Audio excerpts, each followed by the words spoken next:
है। आटा, चावल, दूध, चीनी सभी के दाम तो आसमान पर चढ़ गए हैं।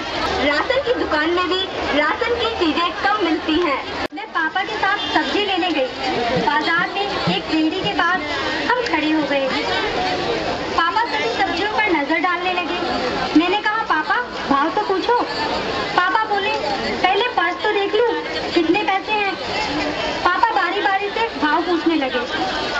आलू 20 रुपए किलो और गोभी 28 रुपए। आधा किलो गोभी, आधा किलो आलू थैली में डलवाकर पापा चुप खड़े हो। चीनी के बढ़ते दामों ने तो चाय पीने की गर्माहट को ठंडा कर दिया। चाय पीने का लुत्फ ही गायब हो गया। आजकल काम तक ही पहुंचना इतना मुश्किल हो रहा है तो घूमना तो दूर की बात है। अक्सर संडे वाले दिन मैं और मेरा परिवार घूमने जाया करता था, पर अब बाहर जाने ख्याल से ही खर्चा दिखने लगता है। हमारे यहाँ ईद पर हमेशा बकरा कटता है, पर इस बार हमने नहीं खरीदा।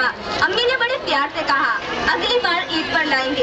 इस बार हमारे लिए नए कपड़े भी नहीं बने। मम्मी पापा कई जगह काम करते हैं, जिससे पैसों की किल्लत तो कम हो जाती है, पर शरीर का आराम हो जाता है।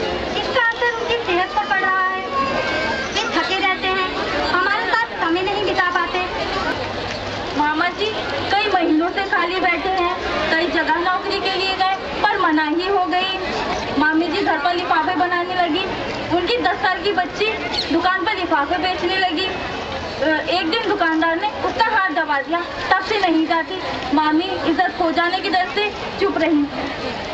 तन्नारे तन्नारे तन्नारे तन्नारे चले मिली के आओ सब चले मिली के।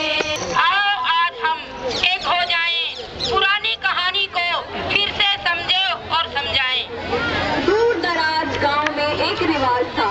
वहाँ बेटी की शादी में मायके से बेटी को डंडा दिया जाता था। वो डंडा शक्ति का प्रतीक है।